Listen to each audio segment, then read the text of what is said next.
thank you very much, dear colleagues.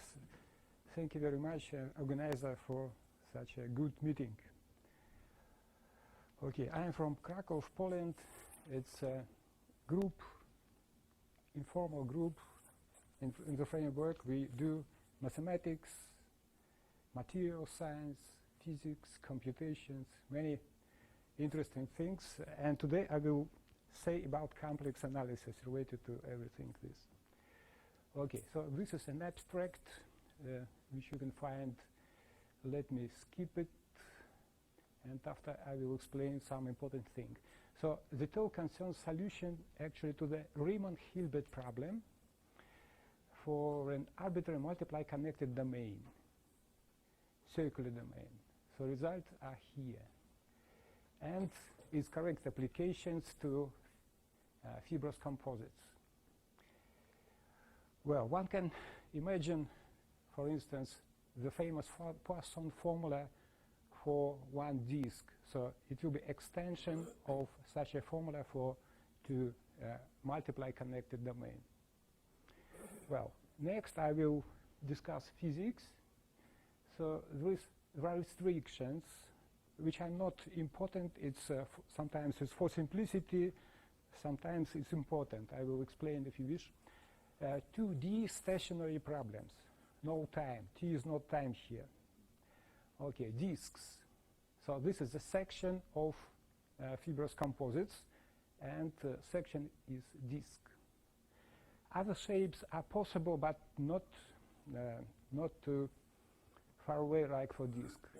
Okay, equations, Laplace equation and B Laplace equation. So it's related to conductivity, permeability, resistivity. This is related to viscous flow, elasticity. And another restriction, the considered geometry will be microscopically isotropic. So this is for simplicity in order to work with just one constant, not with tensor. Well, another thing, Riemann-Hilbert problem is scalar problem here, not matrix problem. Well, okay. So what is the physical goal, how to describe composites? Because it's, I will say about regular and random composites. So regular and random distribution of disks on the plane. Well, so the description will be analytical. I will use symbolic computation. So in some sense, in the framework of this problem, the problem is solved, let me say, almost completely.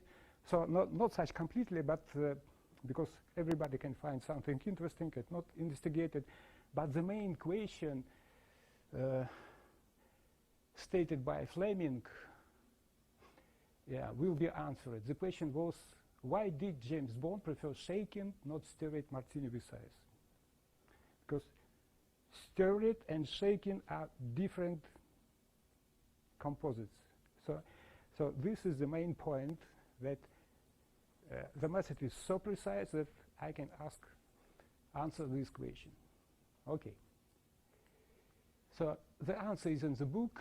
So over this book written in last 2 years, this book I've just at the beginning of this our workshop, so just published. So and sorry that I don't cite now. I don't make complete reference to many, but in the book you can find some more complete references. Okay. So what is a composite? First, it's composite in material science. So this is an example of aluminum silicon composite. So it's a matrix with inclusion. Well, the next composite, a set of bacteria.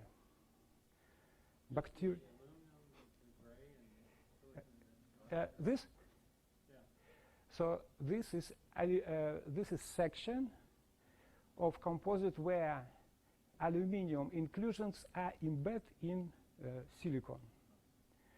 And okay, the next restriction, let it be a perfect contact. Let it be perfect contact in my consideration. Well, okay, bacteria is also composite in some sense. It's, they move in viscous flow. It's plane motion like Muskhelishvili flow, but bacteria. This is a real picture. Okay, next picture.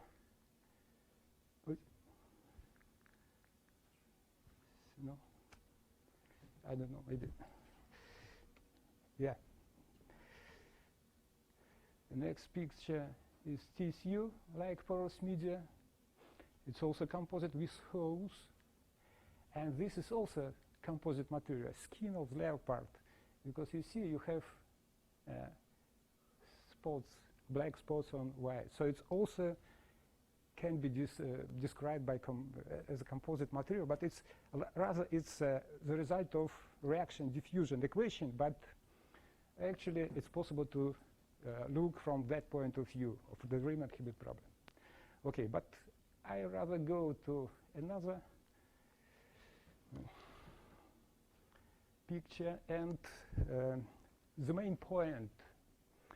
So you see in this picture we have many inclusions, and we are interested in passage from single inclusion, single object, to interaction between other. And if we do this, if we perform this program, we do it in 2 steps.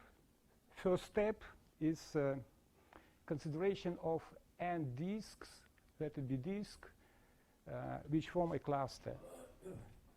So first we consider n disks on the complex plane, and we solve a boundary value problem for this disk, which is called cluster because its geometry is precisely described. And the next step is the limit when n tends to infinity. So why it is done, so maybe I explain a little bit later, but it follows from the homogenization theory.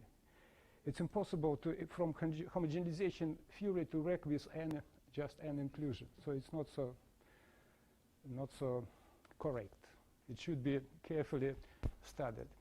And the most amazing thing that the both limits in solution of one problem, when we consider a cluster, just a cluster, and the second problem, when n tends to infinity, is based on the conditionally convergent series. So absolutely this series in general diverge. Whereas here the limit conversion. So actually just look, for instance, this inclusion interact with this inclusion. It interact as a solution of problem for two doubly connected domain. But let us discuss now from physical point of view, and next I give the mathematical base. So first interaction, this inclusion impacts on this inclusion. It will be a field. Then this field, complex potential, complex function, will be corrected here. So we will use this inclusion, impacts on this inclusion in accordance with the previous interaction, and so on. So let us consider this from point of view of reflections. So reflections, so you reflect this circle. Here after inverse, so it's infinite number of reflections, and this all reflection will be included in the Poincare series. So that is why here we have actually infinitely many interactions. Maybe not interactions are not infinitely, but each interaction is a result of infinite sequence. Well, and the second limit, I said that n has to tend to infinity. Just a simple thing from physical point of view, why we have to consider infinite number of inclusion, because in physics, in mechanics, the concentration is important, is very important feature, very important object. So if we consider concentration of this cluster on the plane, it is equal to 0, because finite area, so we have to go to infinity. Well, okay, so I would like to present two associations related to theory of measure and correlation functions. I don't use this object, but they are very popular, so let me use it. Okay, so what is the theory of measure? How it's actually, I consider it's also restriction, not essential, two-phase composite. Two-phase composite means that I consider black and white. That's all. Two-phase. Okay. What is the one-point correlation function in this sense? One-point correlation function, let us take a point and which satisfies some distribution and throughout this point on the plane. So what is the probability that this point goes into inclusion to the black? This is the concentration. Of course, if you consider infinite plane, so this concentration has to be properly defined, because from mathematical point of view, the concentration doesn't may be not defined. It can be exist. For physicists is amazing, but you know, from mathematics, the limit may be not existing. Okay, what is a two-point correlation function? Two-point correlation function is throughout a segment. We consider macroscopically isotropic composites, so the most important is just the length of this segment. What is the two-point correlation function? Is dependent on R. Is the probability that one end is in the black, and for instance, other end is in white, and others. So we have 4 two-point correlation functions: black, black, white, white, with probability. Okay, it's related to autocorrelation functions. It's more or less well known. Next, 3-point correlation functions.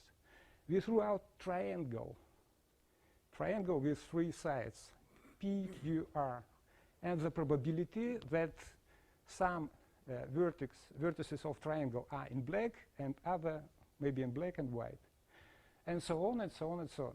So this is a constructive method to describe, from point of view of theory of measure, heterogeneous medium. But computationally, one can calculate just at most 3 or maybe 4 correlation functions. That's all. Autocorrelation functions is very popular in theory of signals, but in order to compute even 3 or 4 correlation functions is a great problem to obtain some formula. That is why I don't use this technique, and I do another thing. So I avoid, actually, through Riemann-Hilbert problem, I avoid calculation of this correlation function and calculate just a moments integral from this function. So I don't know this function, but actually I calculate integrals from this function, which are important for effective properties. Well, let's go further. Well, this is the Riemann-Hilbert problem. Function lambda and f are given. Let it be Hilbert continuous function, and we consider such a finitely n-connected domain. A, k is the center, r, k radius, d is a multiply circular connected domain. Well, a particular case is so-called solution which yield Poincare series. So here we have constant coefficient, alpha k real numbers. Well, there is a theorem that any multiply connected domain with smooth boundary can be mapped onto a circular domain. So then if I solve this problem, or above problem, I can say that the problem is solved up to a conformal mapping. But in application, it's not so good, because conformal mapping should be calculated also in symbolic form analytically. It's not always possible, and then I have, let me say, 2 steps: conformal mapping and after to solve this problem. It's too much, and sometimes it's better to solve a problem for not circular domain. And I just say that it's possible to do, for instance, for ellipses, for slits, for, I suppose, for algebraic curves.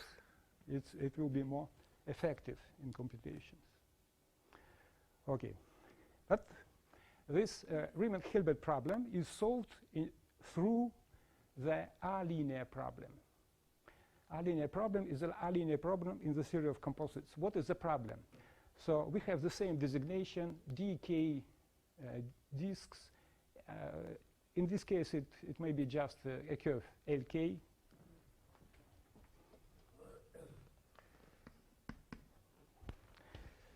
Here we have the harmonic function u, and here we have the harmonic function uk. And these functions are related by the following equalities. So on the boundary, we have equality of potential, and we have equality of normal flux. Sigma is the conductivity of the inclusion. So sigma k is the conductivity of this inclusion. Here it's normalized to 1, to unity. So it's possible to normalize because it's linear problem. Well, so we have 2 real relations, and these 2 real relations can be written in the form of one complex relation. So where rho is called the contrast parameter. How it is done? If you take just real part, you will arrive to this. So look here, so function is introduced in this way. So here we have a constant, which is not important. I put this constant here. If here I write 1, this constant will be in another place. So it doesn't matter where is the constant. But if you calculate real part from this, you have this. Exactly, it's very simple. If you calculate imaginary part, you will get, yeah.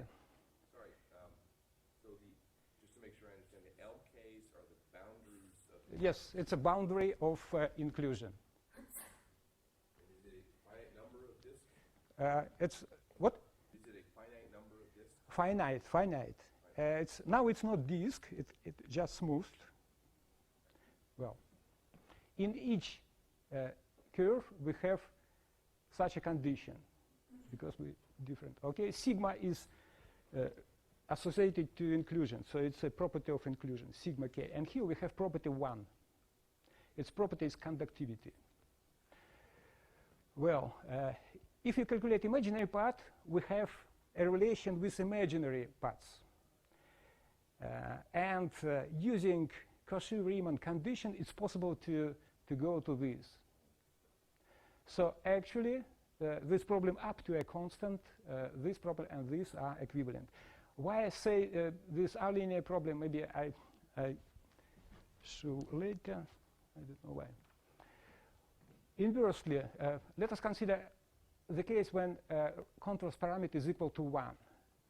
So then here we have 1, and if we calculate real part, we arrive to the Schwarz problem, to Dirichlet problem. So this means that this problem is a particular case, this R-linear problem is more general than Riemann-Hilbert problem.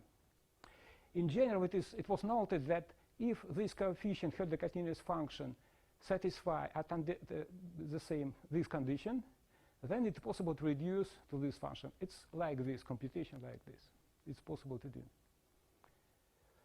Well, so why I say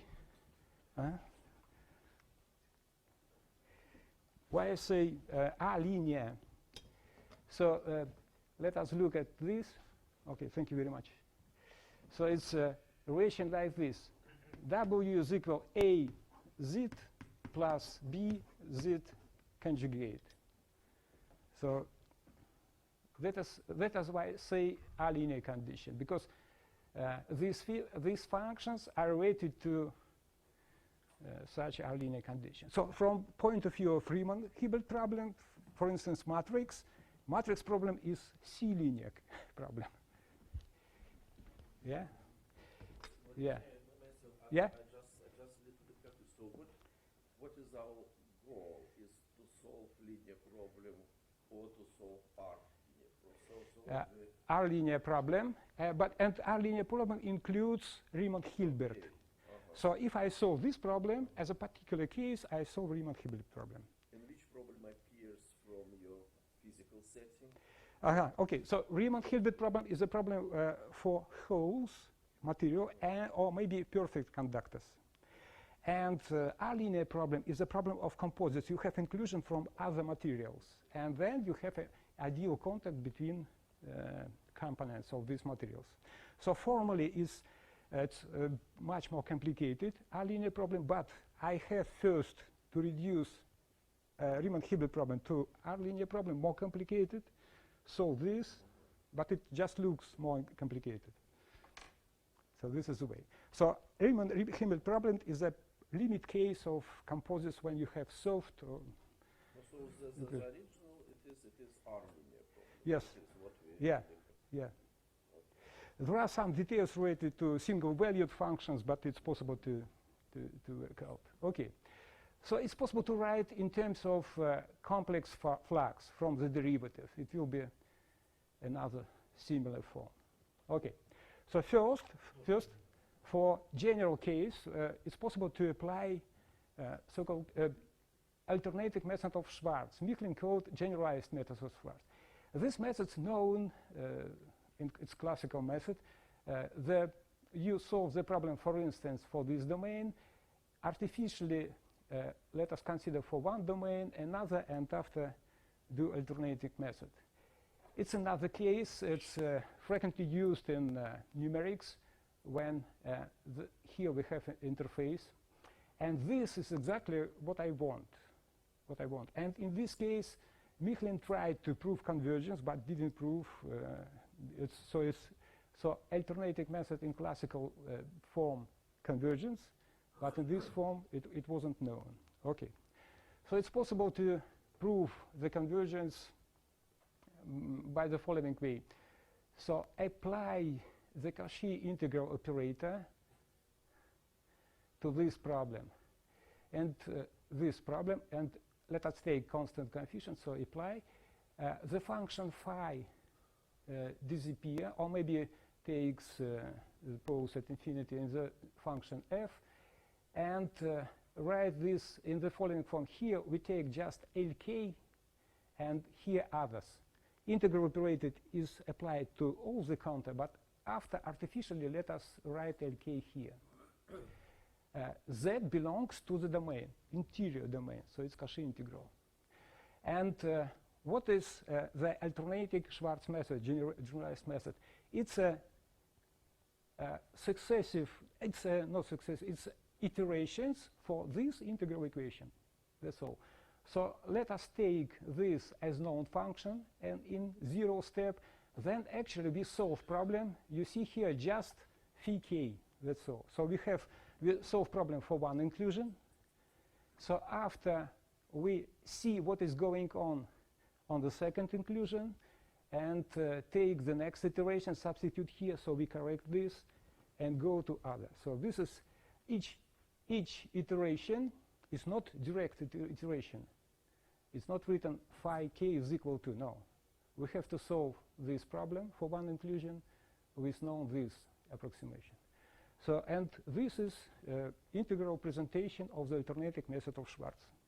And it is possible to prove that this method always uniformly converges. So if we do it in this way. Is that convergent if there's an infinite number of contours? Just first step. Please wait. Okay, go further. So the same is true, but without any integral if we consider circular domain. For circular domain, it's possible to calculate these integrals just for residues. It's possible to do it in another way, and we obtain this, instead of integral equation, these functional equations. So psi k is equal sum of others. Here we have contrast parameter is going from inversion, and here inversed. So it looks like this. So let V are here in K. So look at the right-hand part. We calculate inversion with respect to other circle. We are going here. After calculate function analytic in this domain, yeah, M, and do such operation, and actually, so everything is okay. So the both parts are analytic in this circle, in these disks. Physically, how can be it's presented in physical way? So this is balance of charges, let me say, or maybe balance of energy. I don't know exactly. So let me say charge in the inclusion dk is equal to sum of the inclusion in other inclusion plus 1 is external field. I take 1. Instead of 1, you can substitute other function, but I take the simplest function, z, and derivative of z equal to 1, z. Because then we have parallel flux. It's simple to investigate composites. Okay. So here I write this equation for two cases, for two disks, and it's possible to investigate this operator. It's compact operator in the space related to continuous function where maximum modulo is the norm. And it is possible to prove theorem that the method of iterations always converged in this space C+, that is uniformly converged. Well, so this is a standard way what we do here. So we have imagine reflection from this point to this, after to this, after to this, and after come back to this. So this is a functional equation, not integral equation. Okay. Next, we can come back to potential. If we come back to potential, I have to add a point, arbitrary point,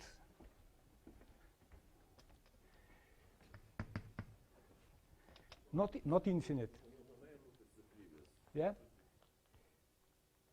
And P1, no. For 2. Yeah. For 2, yeah. So psi 1, psi 2 supposed to be analytical. Yeah, derivative of phi. So it's complex flux. Yeah, so psi 1, psi 2, they are analytic outside of the disk. No. In the disks. So psi 1, psi 2 yeah. analytic in the disk. In the disk. And then psi 2, then on the right-hand side, there are functions which are analytic outside. That's right. Outside, in particular, in the disk also. Why? So psi 2 is analytic here, conjugated, analytic out, in particular in the first. So in that. But it seems to me that it can be arranged as a kind of the matrix even. Yes, but it's I agree with you. I do this trick for some case for matrix problem, but here it's better to do in this way. Just I explain for why.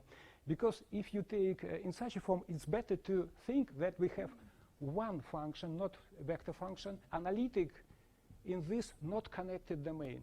Not connected domain. It's more convenient technically. But is it maybe possible to go to the Riemann surface? Yeah, that's right. Formulate some scalar dimension problem on the That's right. on the Riemann surface. That's right. Yeah, for in the double, yes, of course. Yes, of course, yes. Construct solution in terms of Poincare series and so on. That's right, yeah, that's right. So I do this, actually I integrate this, I come back to potential, write this, and yes, this is the Poincare series, exactly, yes, that's right. So, but here I have to introduce W point, a constant point, yeah. Why I explain a little bit later. So this series may be written in such a form where h is a rational function. Well, so if we take d is equal to 2, we have theta 2 Poincare series. So exactly that. Well, the history of this series is curious because Poincare investigated classes of Klein group. About, as well as I remember, he introduced 18 classes after it was reduced. And about this group, Schottky group, he just said one phrase. This series always divergent. That's all. He just writes this phrase and doesn't study this problem. But after Burnside noted, no, it converges sometimes, and it's surprisingly that Burnside used the method of Poincare. Poincare invited this method for other groups, but for this group he said not good phrase, but Burnside applied this phrase, and you see he thought that it's possible to prove convergence for any domain, and it's his I have endeavored to show that the series is convergent, but cannot prove. And he introduced some inequalities. It was not precisely written. Maybe look to Tom DeLeo. It's inequality like this. It's the separation parameter. This means that disks are far away in total from each other, are not closed. Okay, well. Another two interesting thing. I just know that actually I'm in finite number n, but let me say that Rayleigh first solved a problem for infinitely connected domain, for infinitely many inclusion in form of the torus. So he was the first who solved the problem using Einstein's summation method. It's interesting, but he didn't say that it's Einstein summation. He just cited Weierstrass. I think it's related to the fact that Einstein wrote his series in 1848 about. And after, Weierstrass invited the uniform convergence. In order to be precise, Einstein should apply this uniform convergence, but he didn't care, so that is why I think Rayleigh followed the method of Eisenstein actually, but cited Weierstrass. After Baker developed this theory, also without, well, come back to this series.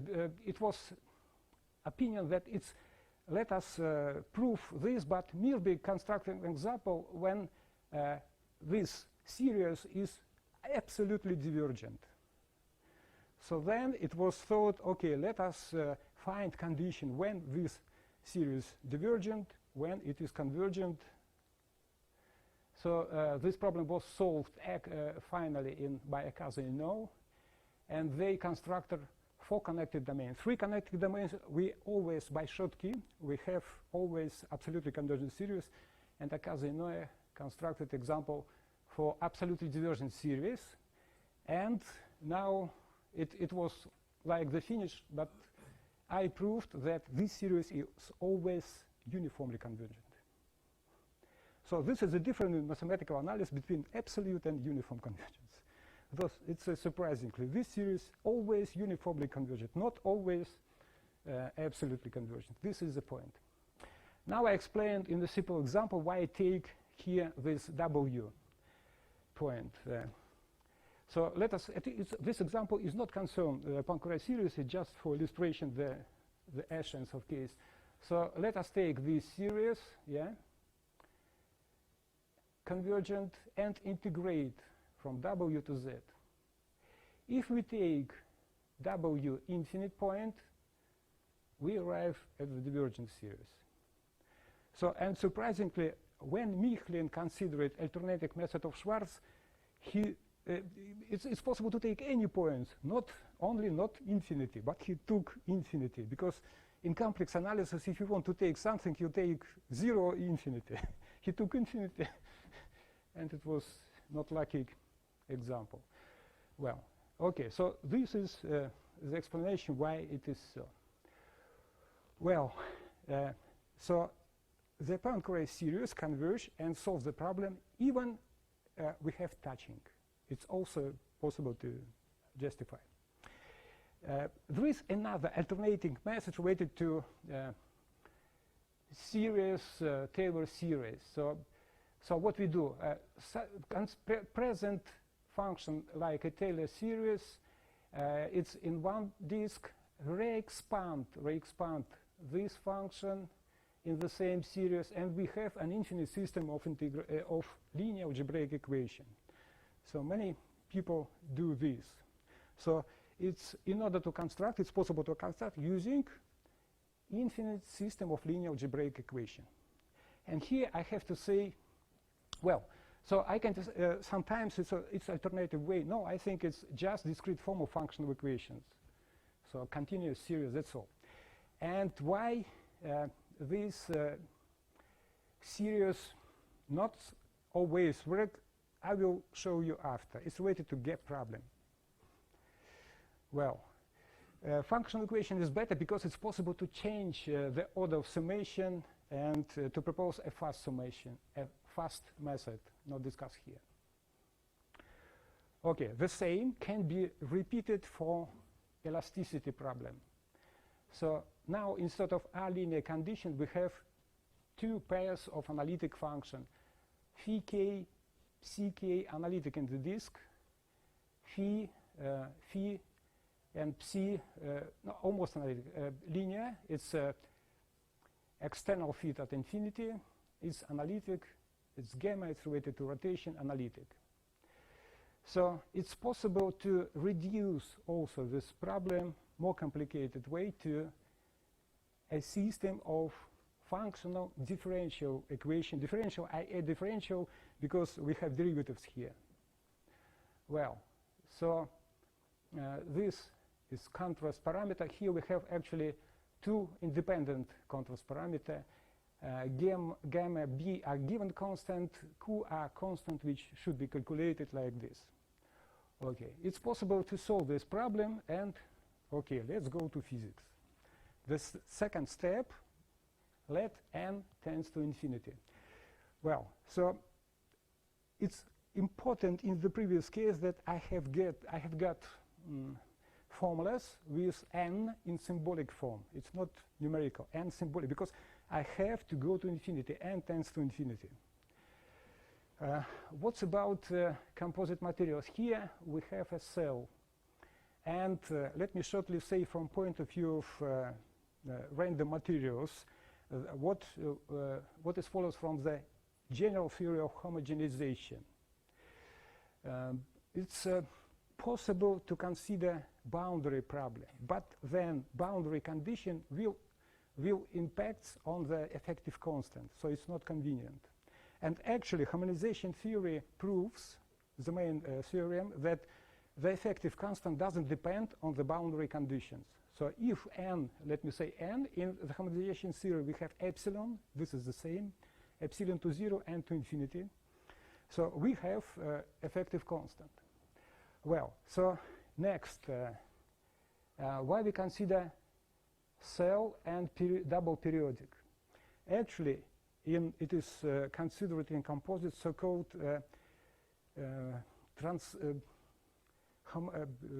heterogeneously homogeneous transitions. So this means that we have a cell, we have another cell, which another deterministic distribution, but this deterministic distribution corresponds to the same probabilistic distribution. So we have infinitely many cells, but it's possible to consider this material as a random materials, but distribution must be the same. Let me say from correlation function what I discussed. Then it is proved that each cell represents the material. So it doesn't matter what we calculate. We calculate problem for whole random materials or just take a cell, double periodization, we have the same result. So we may take just a representer and generate double periodic material and after solve this problem on torus. Actually, Ray Lee first solved such a problem for one inclusion for regular composites. Okay, so let us go n to infinity using this technique, and I have to say that about the homogenization, what I said. It's a theorem like existence and uniqueness, that's all. How to construct this cell, how to compute the properties. No, we have to solve a problem, a boundary value problem. No any other way. No, there are some tricks related to for special cases, but it's another case. Okay, so what is the effective conductivity? I said about effective conductivity, I have to explain what is it. So actually, it's like this. It's we have a local function sigma. So in our case, it's sigma is, let it be sigma here, and 1 is here. 1 sigma. So it's piecewise constant function. This is gradient from flux. So integral over representative cell. And this is the definition of sigma E, effective conductivity.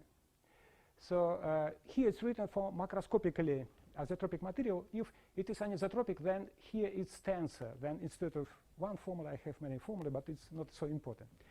Well, what is the sense of this? So we have a material, and it has sigma and other different sigma. What is the effective conductivity? What is, if we don't think about the interior microgeometry, how it looks in macroscopic point of view? So this is the sense of this, physical sense of this sigma A.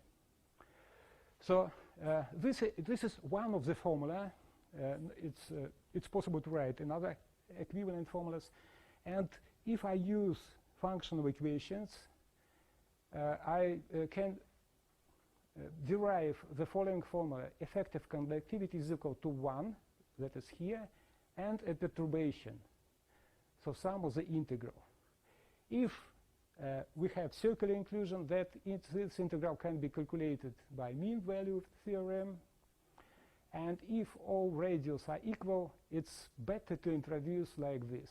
F is the concentration, sum of PR square. So we have to calculate just this.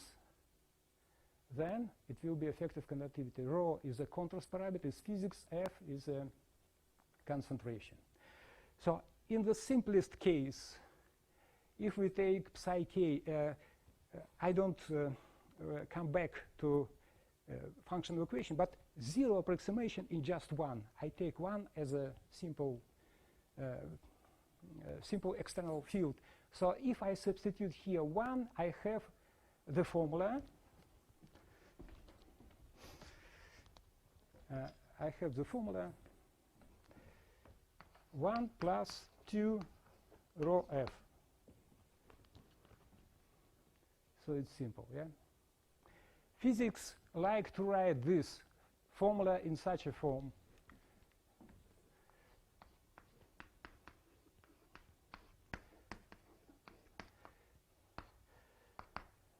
Yeah, asymptotic formula. And one of the greatest problem of material mechanics, what is this term? What is the order of this term? And a lot of discussion related to this problem. Well, so this discussion contains not so, it's because it's based on the methodologically wrong opinion that it's from one of the classic book. One can systematically correct this formula, taking into account pairs of sphere triplets and so on. But it is not so, and I may explain why. For instance, we have a cluster like this. So what we calculate, if we calculate the effective conductivity by Maxwell method, actually we calculate the effective conductivity of dilute clusters. So we have the concentration F2, no, not more. If we add a disk, we calculate the effective conductivity of dilute such cluster. So we have calculate the effective conductivity of another composites. And this series, moreover, this consequence is conditionally convergent, this limit. So which cluster we take, what we calculate. And a lot of papers take such cluster finite, like hexagonal array. It's calculate divergent series and have some formula. But what are they calculate? They calculate effective conductivity of cluster, dilute clusters. So this is a methodological mistake. Why it looks, it's evident if you look at the Hasham-Strickman bound. So actually this formula up to Maxwell are the final formula. Many formula, not all, what is done, or repetition of this formula, like this. You see, write instead of this, write this and say, oh, this is the general formula. And forget about asymptotic order. It's clear from Hasham-Strickman law and up bounds. It's a great results. Conductivity law bounds is here, and conductivity upper bounds is here. So actually, what does it mean, random material? Random material means it's his concentration from 0 to 1. This is conductivity. So if you play a random game of distribution of inclusion, then you obtain any curve what you want between this. That's all. It's no any universal curve. So it's clear from the previous talk related to random walk in one line, but we are in a two-dimensional case. It's more complicated. So if we have distribution random walks in this case, so we have absolutely what we, but this written for sigma equal to 100 for high contrast parameter.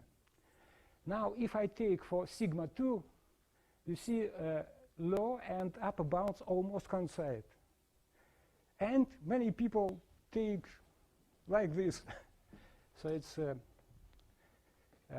let us take a random composite. It's a paper. Let us take a random composite. Let us take a picture like this. Oh, sorry. Like this.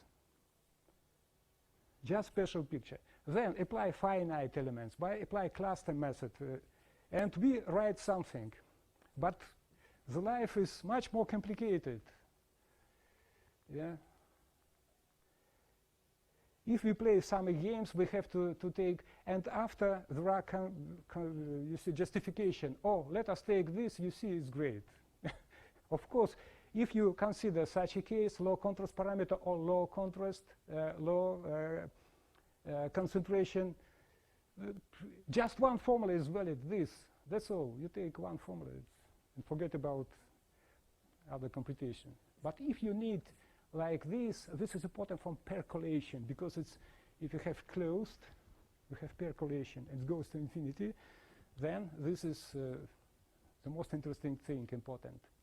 Okay, it's going on, so there are effective middle theory, Mori Tanaka, thousands of citation, one correct, another term, but what they do, it's correction in f square, but in the framework of f or f square, but formula is written for any f.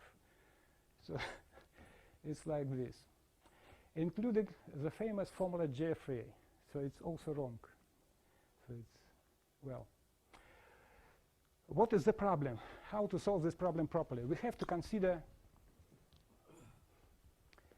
if we're going to limits, I take functional equation, substitute, let n tends to infinity, let tend to infinity, I have such sum.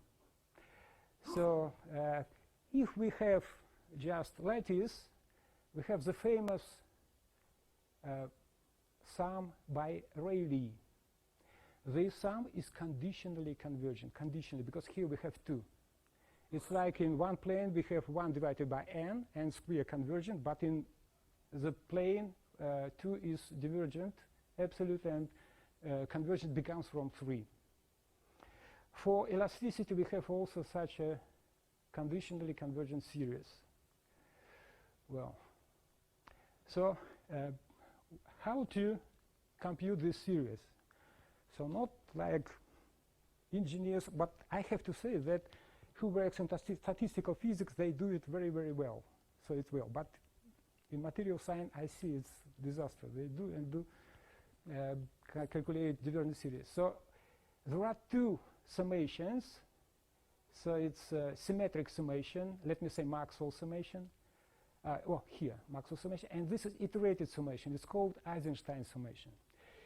It's interesting that different summation yields different result, and this different result has to be properly substituted to the corresponding formula.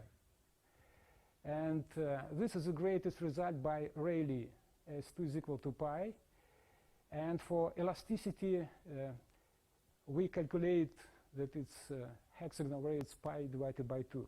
So, and we have now a lot of incredibly interesting formula for lattice sums. So, including McFadden and Smith. Mike Smith, now he's here. He worked here. Yeah. Okay. There is another interesting. If you consider its generalization, if you consider random material, so then this equal to pi and this equal to pi. Difference here. So it's random and it's deterministic. Okay. So how to calculate the effective constants for elasticity and for conductivity? It's just a rule. Its rule is related to, if we are going to limit, there are two possibilities. First possibility to consider what is so-called external charge. Rayleigh just write, let us take the Eisenstein summation, and actually he write this, and after it's, physicists tell me, McFadden told me that this is external charge equal to 0. So if we take another Maxwell summation, we have additional charge which should be taken into account. It's a additional charge, it's a dipole at infinity, actually. So if dipole at infinity is 0, it's don't disturb these sums, it calculates very well, it looks very, but if we take another summation, we have to correct this. So the result is unique, but ways of computation are different. Well, and I propose two ways of definition, and there are some rules. In such place, in some case, you have to take this pi. In other case, you have to take zeros. Then the result will be equal. And there are formula. It's analytical formula. And this is Einstein function, this coefficient. So it's just to scare you about this. So this is geometry. And here you may see decomposition on geometry and physics. Physics in raw. Geometry, here F is concentration, is a separate parameter, but geometry is here, AP. Only here, you see, only geometry, physics, geometry. And this is the composition works very well because it's possible to, for instance, if you are interested in macroscopic isotropic composites, calculate E2, is it equal to pi or no? So we do experimental framework of our group. I have a guy who stirred material, stir it, and after I see, no, it's not equal to pi, I said, oh, you didn't work sufficiently well, go on. After he stirred it, and after it was pi, so it's homogeneous material. Okay, it's possible to apply another interesting thing related, okay, we have, for instance, it's a numerical value related to random, uniformly random. It's a special distribution. That is why formula is with numbers. But it's possible to apply Padé approximation and obtain the critical packing. So physics solves the packing problem of geometry. You have conductivity, just apply Padé approximation, you have a pose corresponding to percolation, hexagonal array. Okay, it's possible Padé approximation is rational approximation, rational. It's better to use another approximations like this. There is a technique how to extract this coefficient and finally solve. This is, it's not exact formula, but it's for random composite, but it's written for F17. It's better to write after analyzation in such a form. And here you have this critical coefficient. And this critical coefficient solves the problem. So, okay, it's going to infinity. So if somebody calculates for special geometry, it's not good because like if in computer one use random numbers, it has to be properly constructed, this algorithm. The same is here. It's not like, let us take, no, we have to take, I don't know, 1,000 different Monte Carlo distributions, calculate for this, and only after we may make a conclusion. And then we solve this equation.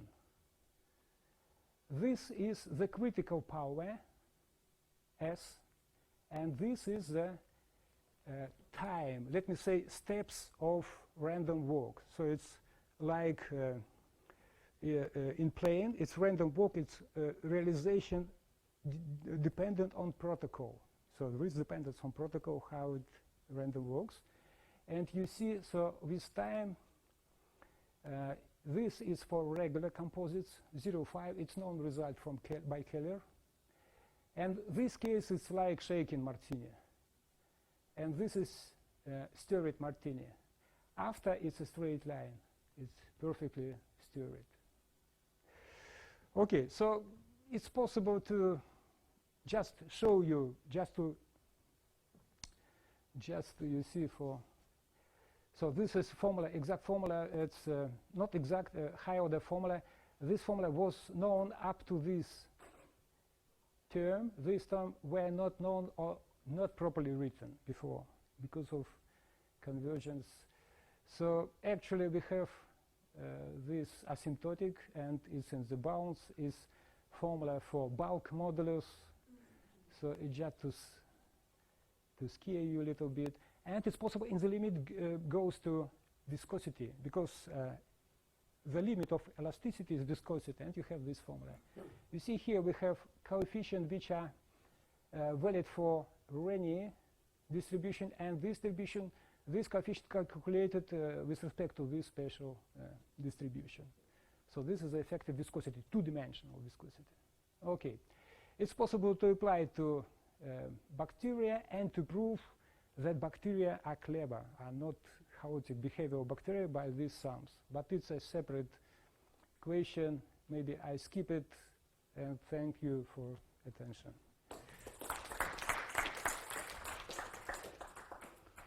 This is perhaps a naive question, but conditionally convergent series may in principle converge to different yes. answers depending on order of summation. The theorem of Riemann, that if you fix, and it's possible to fix a node in such a way to get any number. Yeah, but yeah, and here it must be corresponds to periodic problem. So what we are going, so because I said it's in physics, it's like charge at infinity, additional charge. So the result, final result will be the same, but the way of computation must be careful. Calculate here, special way, but after taking into account the induced charge at infinity. It's like this. So you're saying that the geometry of the problem imposes a particular way of summing the series? No. Unique, right? No. It's no, it's not so, because actually it will be so if I calculate for really infinitely connected domain, but it's not so. I may go to representative cell. Then the summation is, the rule of summation is fixed. Then I know different case what to do.